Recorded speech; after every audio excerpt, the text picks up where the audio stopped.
Magbubukas ang pinakaunang IKEA branch sa Visayas sa Ayala Mall's Gatewalk sa Mandaue City, Cebu. Ito ay nakatakdang magbukas sa December 16, 2026, kasabay ng pagbubukas ng mismong mall.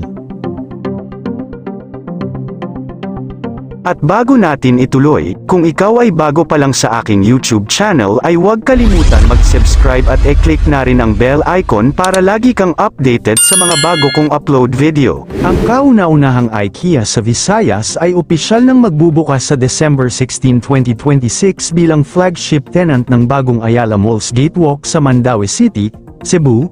Ito ang magiging pangalawang pisikal na branch ng Swedish furniture giant sa Pilipinas at ang pinakauna nito sa labas ng Metro Manila. Ang property giant na Ayala Land Incorporated, ALI, ay nagpapalawak ng kanilang retail footprint sa Visayas sa pagbubukas ng Ayala Mall's Gatewalk sa December. Ang Ayala Mall's Gatewalk ay isang 56,000 square meter mall at lifestyle destination na matatagpuan sa loob ng Masterplan Gatewalk Estate ng ALI sa Mandaue City, Cebu.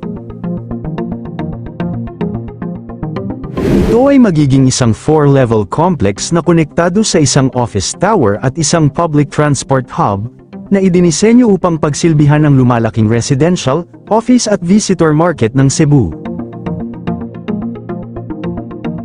Ang Ayala Mall's Gatewalk ay iangkla ng IKEA, na minarkahan ng Swedish home furnishings retailer ng unang tindahan sa Cebu at sa mas malawak na Visayas. Sumasaklaw sa humigit kumulang 4,000 metro kwadrado, mag-aalok ang IKEA ng buong hanay ng mahusay na disenyo, functional at abot-kayang mga solusyon sa bahay sa isa sa mga pinaka-dynamic na regional na merkado ng bansa. Ito ay isang makabuluhang milestone para sa Ayala Land, ang pag-unveil ng Ayala Mall's Gatewalk, kasama ang pagdating ng IKEA sa Cebu. Magiging bahagi ito ng Ayala Mall's Gatewalk na matatagpuan sa loob ng 17.5 hectare mixed-use estate na Gatewalk Central sa Barangay Subang Dako, Mandaue City. Mag-aalok ng kabuuang 8,500 items, humigit kumulang 2,500 produkto ang maaaring direktang bilhin at iuwi, habang ang iba ay pwedeng i-order sa mismong store.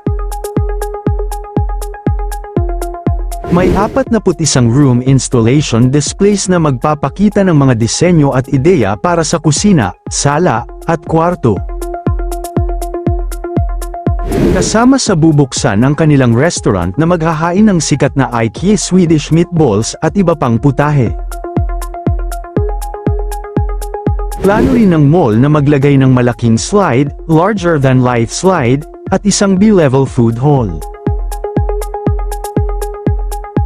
Ayon sa pamunuan ng IKEA Philippines, napili ang Mandaue dahil sa napakataas na online demand ng mga Cebuano sa kanilang digital store at dahil Cebu ang itinuturing na home furnishing capital ng bansa. Ang kauna-unahang IKEA sa Pilipinas ay matatagpuan sa SM Mall of Asia Complex sa Pasay City. Ito rin ang pinakamalaking sangay ng IKEA sa buong mundo. Mayroon itong sukat na 68,000 square meters at naglalaman ng libu-libong mga furniture, home accessories, at ang sikat na Swedish restaurant. Ang ikalawang opisyal na sangay ng IKEA sa Pilipinas ay ang IKEA Plan at Order Shop na matatagpuan sa Trinoma Mall sa Quezon City. Kabaligtaran ng napakalaking pangunahing branch sa Pasay, ang tindahang ito ay may laki lamang na humigit kumulang 400 hanggang 500 square meters, isa ito sa mga pinakamaliit na IKEA shop sa buong mundo. Binibigyang buhay ng Ayala Mall's Gatewalk ang diwa na yun sa pamamagitan ng pagbibigay sa mga Cebuano ng isang lugar na binuo para sa pagtuklas, koneksyon at pang-araw-araw na kasiyahan. Kasama ang pinaghalong retail, dining, entertainment at civic space, ang Ayala Mall's Gatewalk ay inaasahang magpapalakas sa retail at lifestyle landscape ng Cebu habang sinusuportahan ang patuloy na paglago ng Gatewalk bilang isang pangunahing urban center sa Visayas. Sinabi ni Burkett na ang Cebu ay patuloy na nagiging pundasyon ng paglago ng ekonomiya sa Pilipinas at ang pamumuhunan ng Ali, lalo na sa pagpapakilala ng IKEA, ay isang patunay ng matatag nitong paniniwala sa potensyal nito. Ang Ayala Mall's Gatewalk ay inihanda upang maging isang masiglang hub para sa mga kabataan, pamilya, at negosyo, na nagpapatibay sa pangako ng Ayala Land sa pagbuo ng sustainable, dynamic na ecosystem. Sa mahigit 33 mall sa buong bansa, patuloy na pinatataas ng Ayala Malls ang Filipino retail experience sa pamamagitan ng pag-aalok ng magkakaibang halo ng global at local brands, innovative spaces at enriching events na nagdiriwang ng local creativity at inclusivity.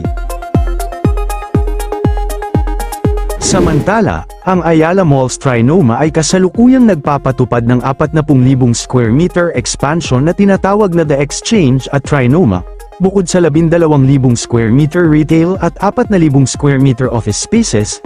Ito ay magsisilbing pangunahing intermodal transit hub na direktang magdudugtong sa Unified Grand Central Station. Ang bagong wing ay magiging konektado sa MRT3 LRT1, at sa paparating na MRT7, kasama ang mga UV Express, bus, at P2P terminals. Ito ang tanging mall sa Quezon City na pinagigitnaan ng 3 major railway lines. Magdadala ito ng mga bagong high visibility at high traffic na mga establishmento, tulad ng unang sangay sa hilaga ng ABC Mart Grand Stage. Kasabay ng expansion, natapos na rin ang targeted interior upgrade sa lumang gusali, kabilang dito ang bagong disenyo ng activity center na may high-impact LED screen at mga bagong dining option gaya ng H-Proper Coffee Roasters, Little Floor, Pizza Sisters, at Burnt Bean. Dahil dito, ang Trinoma ang magiging tanging mall sa Quezon City na seamless na nagdurugtong sa 3 pangunahing linya MRT3, MRT7, at LRT1.